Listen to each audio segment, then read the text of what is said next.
Imagine a garden where weeds simply don't grow, where the soil is loose, healthy, and you don't have to spend hours under the scorching sun with a hoe. Does that sound like fantasy?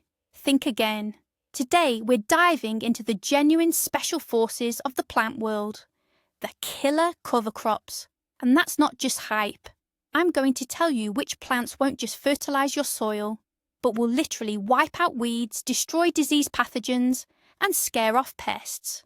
You'll be amazed at how simple and effective this is. By the way, do you already use cover crops? Or do you think they're a total waste of time and seed? Share your thoughts in the comments right now. I'm really curious to compare your expectations with what you're about to learn in this video. First, let's figure out exactly what these mysterious things, these cover crops, actually are.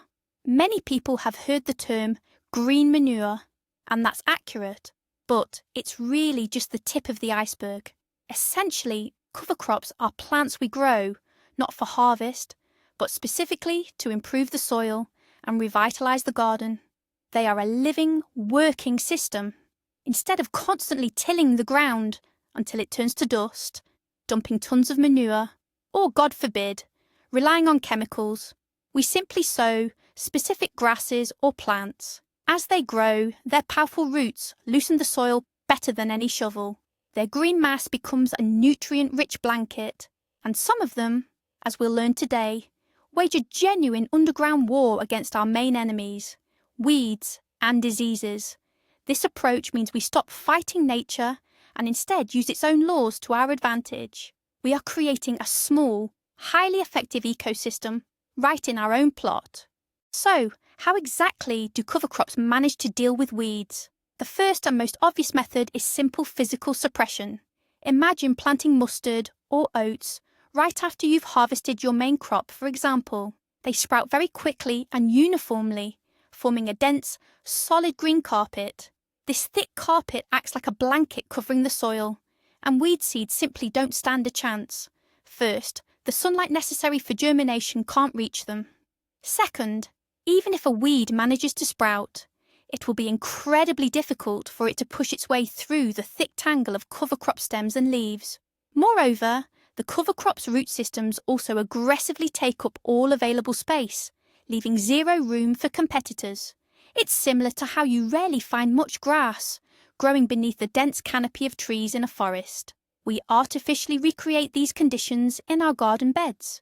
We give full rein to our cultivated forest of cover crops, which simply won't allow weedy undergrowth to develop. This physical method is particularly effective against annual weeds that rely solely on seeds for propagation. But physical suppression is just the start. The really fascinating process takes place on a chemical level. This is where the concept of allelopathy comes in. Simply put, it's chemical warfare between plants. Some cover crops are true masters of this strategy. Their roots and above-ground biomass release specific compounds into the soil, substances often called allelochemicals that are toxic to other plants. These compounds either suppress weed seed germination entirely or severely stunt their growth. The best example of such a chemical warrior is winter rye. Its root exudates are so potent that the effect persists in the soil for several weeks, even after the rye has been mowed and tilled under. This means rye doesn't just smother weeds while it's actively growing. It leaves behind a sort of scorched earth policy for many undesirable plants. Crucially, it won't inhibit your subsequent cash crops, provided you maintain a specific waiting interval. It's essentially a natural herbicide that doesn't poison the soil. It actually works to enrich it. Let's talk about diseases now. Many of these diseases, like late blight, scab, and various root rots, can live and accumulate in the soil for years. Even if we rotate crops, the pathogen spores remain, simply waiting for the right moment to strike. This is where cover crops, or green manures, step in as natural cleansers. So, how does this actually work? Plants from the brassica, or cruciferous family, such as mustard, oilseed radish, or rapeseed, contain essential oils and glucosinolates in their tissues. When we chop them up and till them into the soil, these compounds break down and release sulfurous gases. This process is essentially biofumigation. disinfecting the soil using natural gases. These compounds are lethal to many common fungi and bacteria. They quite literally sterilize the topsoil. Furthermore, rotating with cover crops that are not related to your primary cash crop breaks the disease cycle entirely. For example, planting phacelia after potatoes and tomatoes is an ideal strategy because they don't share any common pathogens. But what about the truly underground threats? Wireworms and nematodes are the bane of every gardener's existence. And this is exactly where cover crops have their secret weapons. Some of these crops are completely inedible or even toxic to common soil pests. Take mustard and radish, for instance. Their potent chemical secretions released through the roots repel wireworms, the larvae of the click beetle, making the soil utterly uncomfortable for them to inhabit. Marigolds and calendula, on the other hand, are the perfect weapon against nematodes, those microscopic worms that attack and damage plant roots. Their roots release compounds called thiophenies, which act as a powerful poison to nematodes. Planting these flowers as a cover crop in infested soil can dramatically reduce the pest population. Meanwhile, crops like lupin contain alkaloids that also deter many unwanted soil dwellers. In this way, we aren't just enriching the soil, we are creating uninhabitable conditions for pests to live and breed, forcing them to abandon our garden beds altogether. Let's meet the first operative in our Green Special Forces unit, white mustard. It's arguably the most popular and easily accessible cover crop out there. Its main advantage, its trump card, is pure speed. White mustard grows incredibly quickly, building up a solid green mass in literally just a month. This rapid growth makes it the perfect choice for immediate and effective weed suppression. Sow it thickly, and in just a week, you'll see a dense green carpet that simply smothers out competing weeds. But its real superpower lies in biofumigation. The essential oils found throughout the plant effectively suppress the development of serious diseases like late blight and scab. If you've had issues with potatoes or tomatoes in your garden beds, planting mustard in the fall is a non-negotiable step. It works by complexing iron in the soil, making that critical nutrient unavailable to key pathogens. Plus, pests like wireworms absolutely hate it. A critical caveat: mustard is a member of the Brassica family, meaning you should never plant it immediately before or after relatives like cabbage, broccoli, or radish. Ignoring this rotation rule can lead to the buildup of shared pests and diseases in the soil. Our next star player is oilseed radish. While mustard goes wide, creating a dense horizontal mat, the radish is a heavy-duty, deep soil drill. Its powerful taproot can bore down 5 to 6.5 feet. Imagine thousands of tiny natural drill bits working tirelessly beneath your feet. They shatter the compacted plough pan, making the soil loose, airy, and highly capable of holding moisture. This benefit is especially critical for heavy, clay-based soils. Come spring, you might not even need a spade. Your dirt will be like soft powder. Like mustard, radish belongs to the Brassica family, and it excels at cleansing the soil of fungal infections. But it has its own unique specialty, fighting off nematodes. Certain varieties of oilseed radish can slash the population of this damaging pest by a staggering 90%. It also effectively suppresses weeds thanks to its rapid growth and large basal leaves, which shade out everything beneath them. This plant is a true multi-purpose workhorse for optimizing soil health. And here is the heavy artillery in the war against weeds. Winter rye. If your plot is overrun by quackgrass or other stubborn, aggressive perennial weeds, rye is your best bet.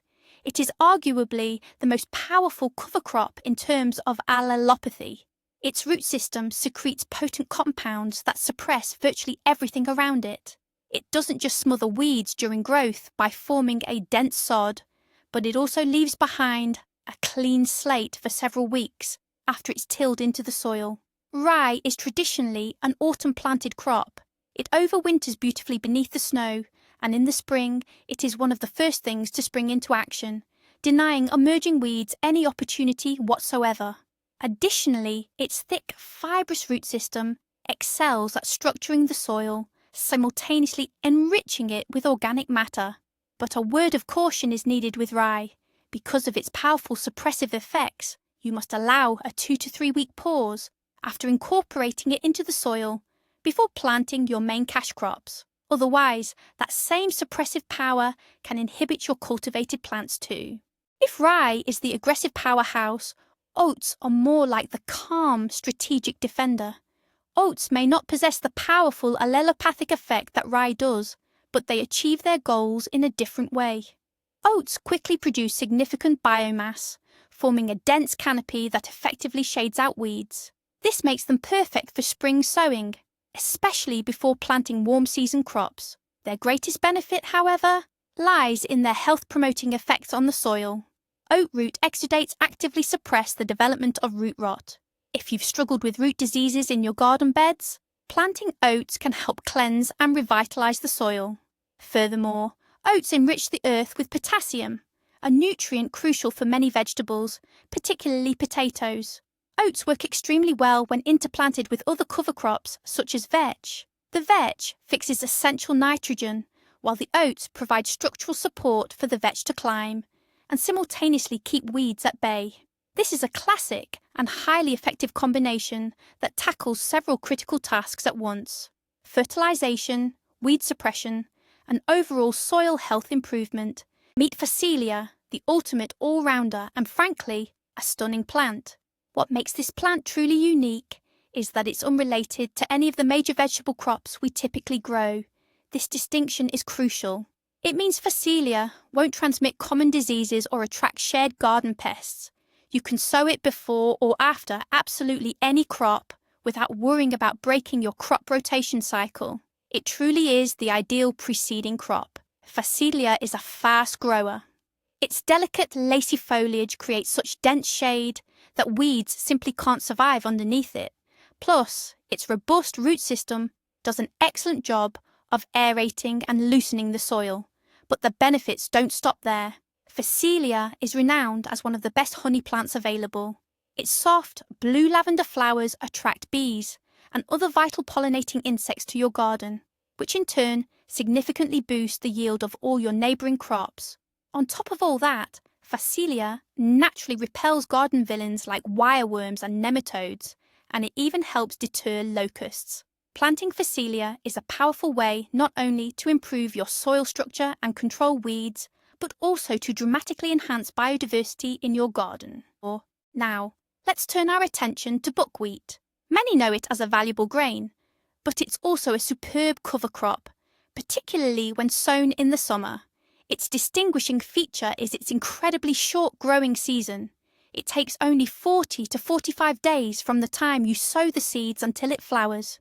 In that brief window, it manages to form a dense, bushy canopy that completely blankets the soil and suppresses even aggressive weeds like couchgrass. But buckwheat's greatest superpower is its ability to unlock nutrients that are otherwise inaccessible. Its roots secrete acids that convert insoluble phosphates in the soil into forms that plants can easily absorb. Essentially, buckwheat doesn't just feed itself. It feeds subsequent crops by leaving behind a valuable reserve of available phosphorus. It also enriches the soil with potassium. This makes it the perfect choice for quickly filling an empty garden bed midsummer, say after harvesting early potatoes or onions and preparing that spot for your fall plantings. Let's move on to the legume family. They are quite literally nitrogen factories. This is because special nodule bacteria live on their roots, capable of fixing nitrogen straight from the air and converting it into a form plants can actually use. Planting legumes as cover crops or green manures, such as vetch, lupine, clover, or peas, is the most natural and cost-effective way to boost your soil with nitrogen, the single most critical nutrient. For instance, a single season of lupine growth can accumulate up to 200 grams of nitrogen per 10 square meters in the soil. That's equivalent to applying a generous dose of mineral fertilizer. Furthermore, as legumes mature, they create a dense green canopy that is superb at suppressing weeds. Lupine specifically uses its strong taproot to loosen the soil, essentially tilling it while pulling up nutrients from deeper layers. Finally, vetch, being a vining plant, works wonderfully in mixtures. For example, with oats or rye, it climbs up its companion plants, creating an impenetrable two-tiered barrier that effectively suffocates weeds. Let's take a closer look at two incredible floral killers, marigolds and calendula. We usually only see them brightening up flower beds, but their potential for restoring garden health is massive. Their primary enemy is the nematode.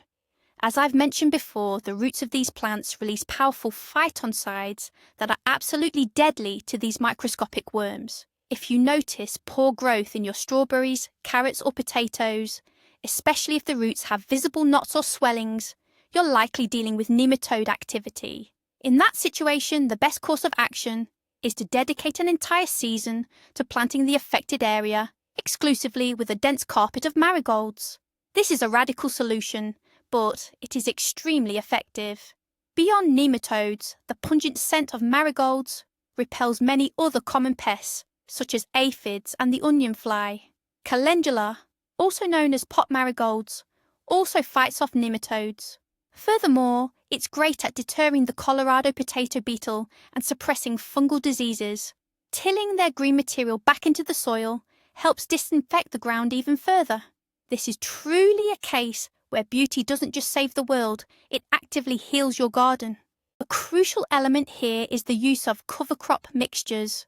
Nature simply abhors monocultures. In the wild, plants always grow in communities, and we can apply this principle directly. Sowing a blend of several cover crop species is almost always superior to planting a single one. Why is that? First, different plants have different root structures. One might have a deep taproot that drills down, while another has a fibrous system that works the upper soil layer. Together, they condition the entire soil profile.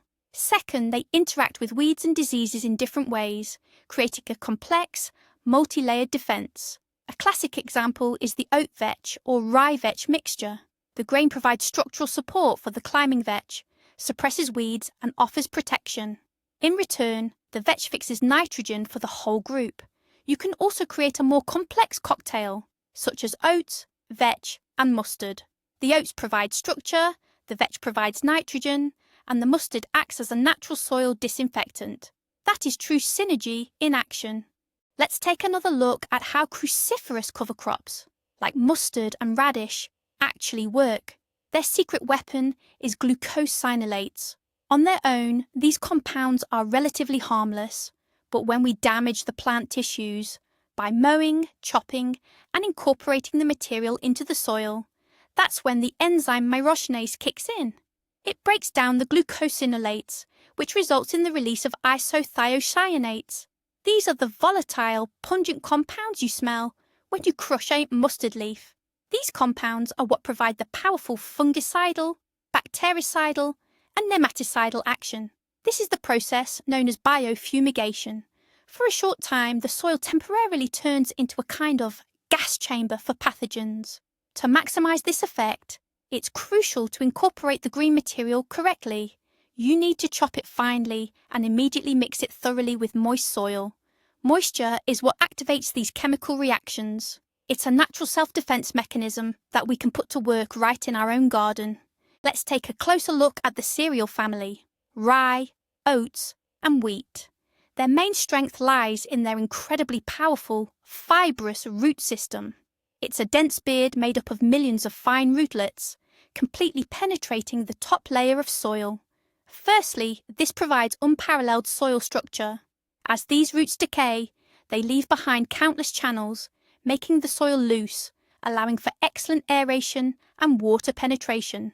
Secondly, they supply a massive amount of organic matter.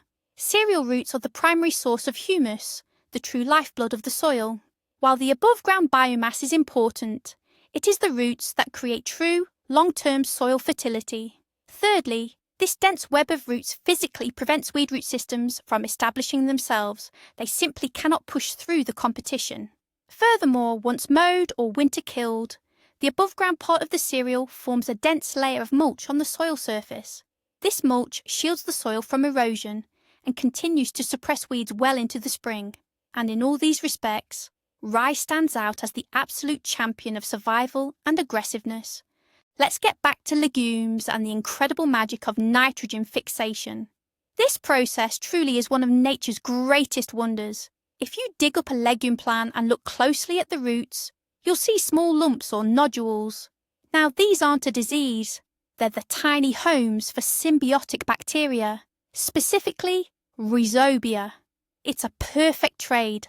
The plant provides the bacteria, housing and fuel, in the form of carbohydrates, and the bacteria perform an incredible service. They take atmospheric nitrogen, which makes up nearly 80% of the air we breathe, and transform it into ammonia, and ultimately into compounds the plant can readily absorb. No other plant family can do this. When the plant dies back and its roots and stems decompose, all that accumulated nitrogen is released into the soil. It becomes a rich legacy immediately available for the next crops planted there. Essentially, we are getting the highest quality nitrogen fertilizer, completely free of charge. That's why legumes, often used as cover crops, are the absolute best preceding crop for heavy nitrogen feeders, like cabbage, squash, or potatoes. The central question for gardeners is always, when exactly should you plant your cover crops? Fortunately, there are 3 primary time slots, or windows of opportunity. The first slot is early spring. The moment the snow melts and the ground is workable, you can immediately sow cold-tolerant varieties. Think mustard, oats, or phacelia. These crops will grow sufficiently before you need to plant your main transplants. You simply cut them down and incorporate them into the soil 2 to 3 weeks before setting out warm season crops like tomatoes or peppers. The second window occurs throughout the summer.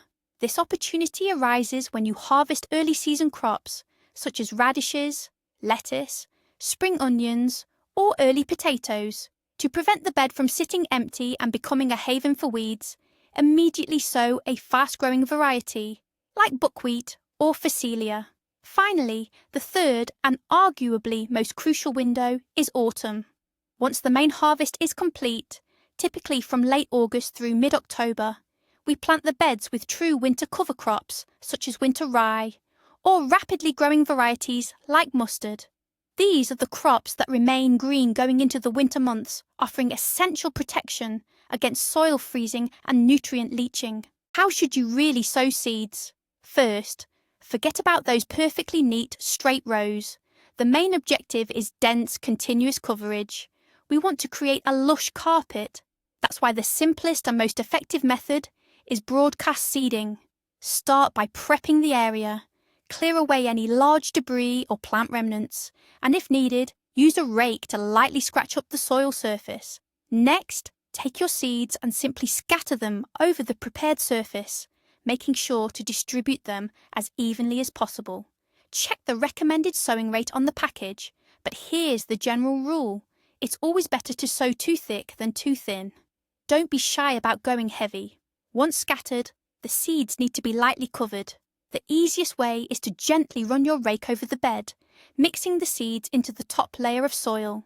We're talking about a very shallow covering, no more than about ½ inch to 1 inch deep. If your soil is dry, give the area a good watering right after sowing, and that's all there is to it. It's far simpler and faster than digging trenches or marking out precise lines. The crucial step is just to step back and let nature take the lead. So, our cover crops are fully grown. Now what? Here's the most important rule. You absolutely must not let them flower and set seed. Otherwise, these helpful plants will instantly turn into nasty weeds that you'll be fighting off next season. You need to mow them down or cut them with a stirrup hoe during the budding phase. That is, right before they begin to bloom. This is the exact moment when their green mass contains the maximum amount of nutrients. From here, there are 2 main options. The first, classic method, is incorporating the green material directly into the soil.